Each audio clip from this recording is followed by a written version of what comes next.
It's weird to think of a time where Metroidvanias were few and far between in gaming. Nowadays, this hybrid genre makes up a huge percentage of new releases, especially in the indie market. But as recently as the 2000s, Metroidvanias were extremely rare other than the releases of the two namesake franchises, and few other independent teams attempted to replicate these titles. But an up-and-coming developer, now Epic Games subsidiary called Chair Entertainment, decided to take a crack at it for the first time, or at least one of the first times. What followed was a game that so directly took inspiration from Metroid that the first month of development was spent playing Super Metroid to get a feel for the genre. But Chair's new title would be more than a game. It would be a multimedia franchise started 3 years before the actual game even came out. A franchise with a book series authored by Orson Scott Card of Ender's Game fame, and a movie produced by Joel Silver. And yet, the game and its franchise are seemingly forgotten, dormant for over 13 years and hardly mentioned in the gaming space. And weirdest of all, the story was a politically charged Civil War narrative that seems more in line with wingnut news channels than a video game published by a company who would go on to make Fortnite. Welcome to the wild tale that is Shadow Complex.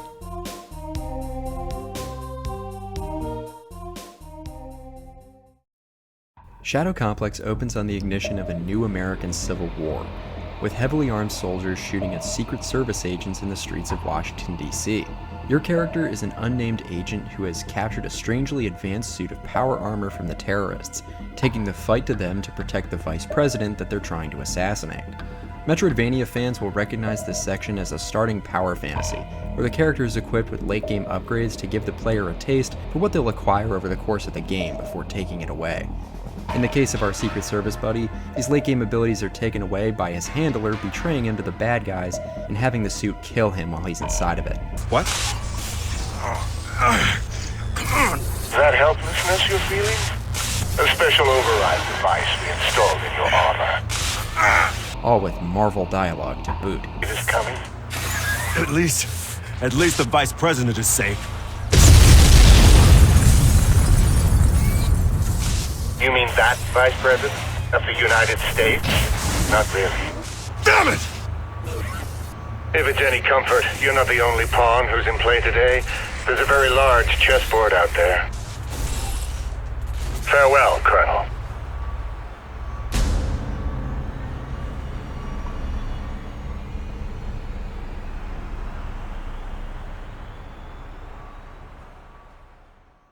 Our actual main character, Jason Fleming, voiced by Nolan North, of course, is introduced backpacking with his girlfriend Claire in the woods of Washington State, when Claire decides to do a bit of splunking for the fun of it. That you could keep up with me. You were hitting on me. I'd have said anything. It's a good thing you got those baby blues, cutie. All right, follow me down in 20. Don't worry, this is gonna be fun. Yeah, says the girl who explored this cave as a kid. You'll be fine. Jason hangs back, but when Claire doesn't come back, he decides to leave. She's probably fine. Plenty of fish in the sea.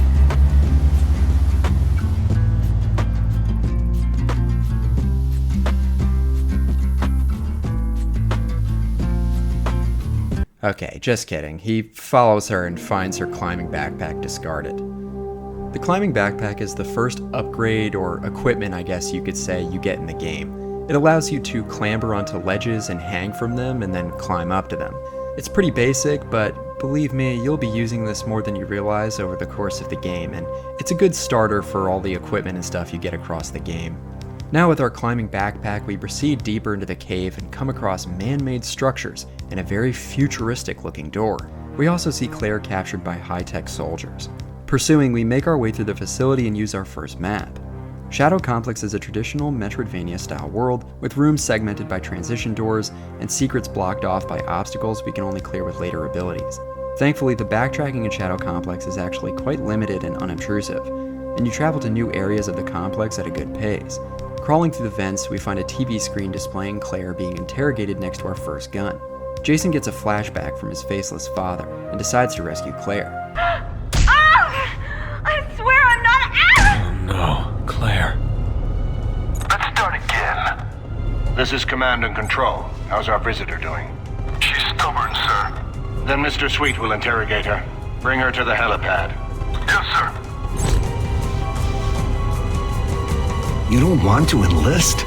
You've trained your whole life. No, you trained me, Dad. There's a difference. I'm not you. I don't want to kill people. Being a soldier isn't about killing. You know that. It's about fighting for something bigger than yourself. Yeah, well, I can't deal with that, okay? Someday you're gonna find something worth fighting for. And then you'll change your tune. You just had to be right, huh, Dad? The first gun is the pistol, which is surprisingly useful and effective against human enemies, firing as fast as you can click your mouse. Against this measly turret, it shreds it. The pistol is one of the 5 weapons of the game, each one being an upgrade of the next that replaces it. Once you get the next weapon, you can't get the previous one back. Taking the fight to our first human enemies, we're introduced to Shadow Complex's major combat gimmick, its 2.5D background shooting.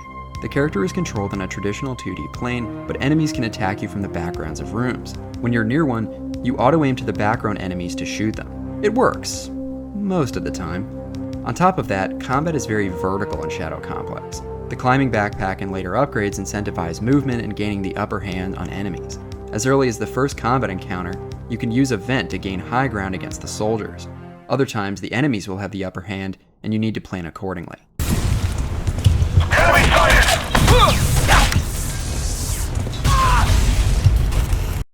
More than a lot of other Metroidvanias, Shadow Complex is a much bigger focus on combat. While Metroid and Castlevania treat enemies as obstacles, not much different from the spikes and bottomless pits you come across, Shadow Complex dedicates many specific rooms to large-scale combat encounters with enemies who continue to spawn and fight the player or get backed up by mini-bosses. However, because of how fast the combat is paced, it hardly bogs down the game's length and your desire to keep getting abilities and exploring for secrets. Where Shadow Complex's combat suffers is in its boss fights, which are uncommon and honestly kinda boring. They're longer and less mobile than a lot of the normal combat sections, and they suffer for it. Some, like the spider tank, are recurring and become such a nuisance that facing down 2 of them in the same room is less of a threat and more of an annoyance that you can literally run past. Others are unique, like this rollerball robot or this bipedal mech, but their fights also drag with specific gimmicks that you just have to do over and over again without any changes. But we'll get there when we get there. First, we have to save our girlfriend from terrorists. After another funny cutscene, I find my subjects are far more willing to talk if they're forced to watch me dissect them. They spill their guts, so I don't have to. Watch. I'll show you. Let her go! Welcome. You don't look like a killer to me. we rescue Claire and stash her away while we go try to find means to get her out of the complex and take her to the authorities. In my mind, this is where the game really kicks off, as we start to follow our objective marker around the map, picking up our first real equipment, including a double jump, an M4 rifle that you'll be using for a lot of the game, and a rebreather that allows you to swim underwater indefinitely. The progression of these abilities is paced well, and you feel like you're always receiving or seeing new things, probably helped by Shadow Complex's short length. Going further into the map, we find the Restoration's factory where they're building all these mechs and weapons. Claire's BPD flares up and she decides to tell Nathan Drake to destroy the factory somehow. I'm getting out of here. You can't. Yeah, watch me. Jason, if we can stop this whatever it is before it starts, we... And how the hell am I supposed to do that? It's probably nothing. She's just a little unhappy with these terrorists, I'm sure of it. To do this, we get our hands on the next major weapon ability, the foam. You ever seen that trailer for the game Overstrike? The one that became Fuse? The foam is basically this scene, but it made it into a finished product. It can be used like all good Metroidvania weapons to both get past obstacles and attack enemies by freezing them in place to allow you to shoot them with something else. In a cool touch, it can be combined with the grenades to get past certain obstacles such as trapdoors the grenades can't hit from below. Unfortunately, this is the only real combination of the gadgets you can do, but it's still pretty clever. After this, we'll get a couple more abilities, including the complete Omega armor with super speed potential, and rockets that break open certain doors and kill enemies real good. At this point, the Restoration base is a mess. We blew the factory producing new mech suits and drowned a good number of the Restoration soldiers in a scene that's weirdly played very tragically for some reason. Just listen to this.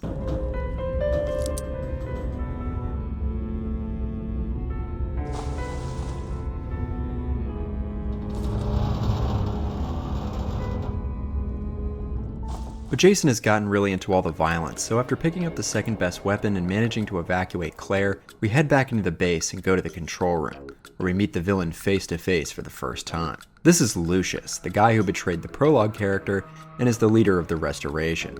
In the games, at least. I'll get to that later. For now, he tells Jason some boring shit about taking over America, blah blah blah, whatever. I love this guy's design though. He's such a campy G.I. Joe villain, and the team knew it, as supposedly Chair devs readily adopted the fan nickname Cobra Commander. When he finishes, Lucius tries to blow us up, but we escape in time.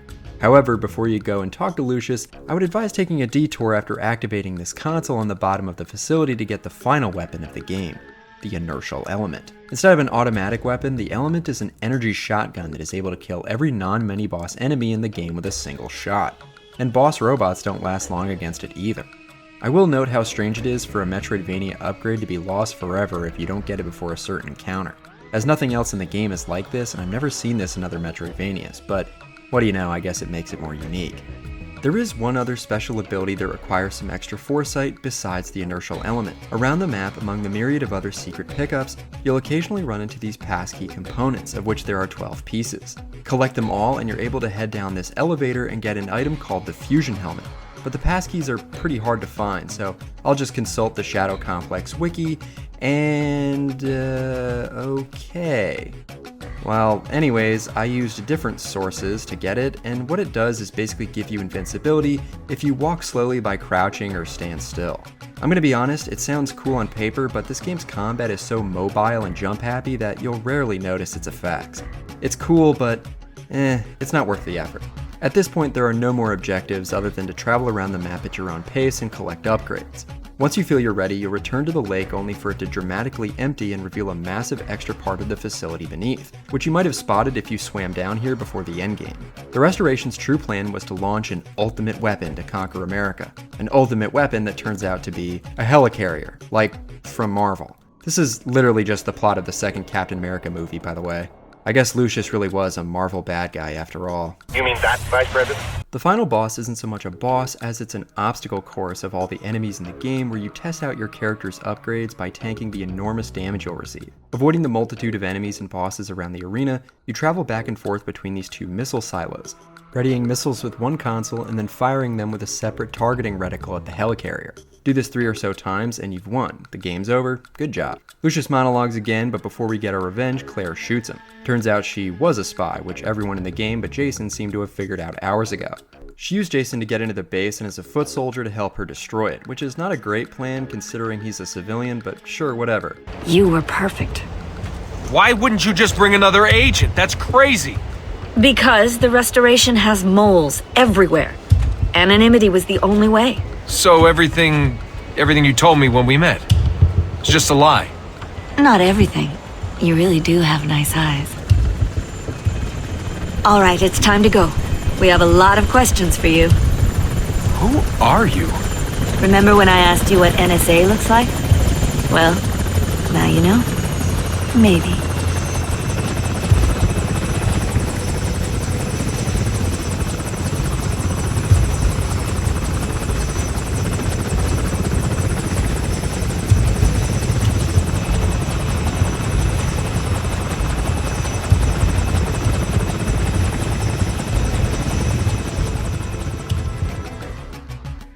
Obviously, the story doesn't end here, but to conclude my thoughts on Shadow Complex itself as a game, I think it's a great Metroidvania that carries a lot of the classic style of the genre, but is short enough to be very replayable and quick to get into. Stuff like Hollow Knight is great, but sometimes I don't want to be playing for dozens of hours to beat 3 different endings, you know? It's not as content-packed as a lot of modern Metroidvanias or roguelikes or Metroidvania roguelike survival games, but sometimes the experience that fires on all cylinders for a shorter time is more memorable. All around, I give Shadow Complex a badass seal of approval. Here's the part you might have been waiting for. The part where I explain the insane attempted franchise they tried to build around this game. For starters, the Orson Scott Card book Empire that you'd expect would have been a book tie-in to the game when it came out in 2009 actually came out 3 years ahead of the game in 2006. Mind you, Card did not create Empire, the story was masterminded by the Mustard Brothers. It was their idea. Then the sequel to Empire, called Hidden Empire, was released in 2009, alongside the game. This is the most backwards franchise pacing I've ever seen since the Star Wars Disney canon, holy shit. And the best part is that Hidden Empire isn't even about any Civil War stuff. It's not a sequel to the game like the Halo books or something. It's about one of the previous book's main characters fighting rebels in Africa or something like that, and there's like a plague, and they protect a hospital. What the fuck does this have to do with the story of Shadow Complex, or the first book? You can tell there was supposed to be more books after this, and they just didn't get to it. It's honestly tragic. Speaking of the first book, there's one last thing I noticed reading it that I wanted to mention. The first book actually does take place in the game's span of time, and the main characters do go to the titular Shadow Complex at the end to capture the Restoration's leader. But weirdly enough, probably due to the weird timeline of the book and the game's releases, there's multiple scenes where the same thing happens in two different ways between the game and Empire. For example, the Vice President in the game blows up, as you've seen. But in the book, the President gets blown up by rockets, and the VP gets killed by a dump truck backing over his limo. Okay? Not that important, I guess, but here's a much more crucial plot point the book also does extremely differently. Lucius is never mentioned as the villain of the Shadow Complex. The Restoration is led by some completely different guy they capture alive, instead of, how Lucius ends up. Also, Jason and Claire are never mentioned, and the Empire protagonists are treated as the first people to ever attack the complex. Like, what? Was there no coordination with Card? Did they just let him do whatever? Christ, I thought I was going insane trying to understand this franchise. And of course, the Civil War stuff. That definitely would not be made today. I know people throw that term around a lot, but I'm pretty confident that Shadow Complex's plot would not be replicated in the modern climate. Funnily enough, I do think this makes Shadow Complex and the Empire series more memorable, as I clearly retained knowledge of it for years, but regardless, probably not something I'd reveal at the Game Awards or something. At the end of it, while I wouldn't recommend the Empire books unless you have to own every military techno-thriller ever, I would absolutely recommend Shadow Complex. This game really genuinely has been forgotten, despite being the second biggest indie Metroidvania game after Cave Story. Yeah, Cave Story, I'm not kidding. On top of that, it's just a really fun game, and I hope I can encourage some of you who might watch this to try it out. Tragically, its future was snuffed out in favor of Chair's more successful Infinity Blade series, another great game forgotten to mobile game hell by Epic. Thanks, Tim Sweeney. Hopefully one day Shadow Complex is able to get some more recognition or revitalization, as implausible as that would be. This game was a launch point for something bigger, and you could tell the books were too, and it would be a shame if it never got that chance. As much as I know, it's never going to.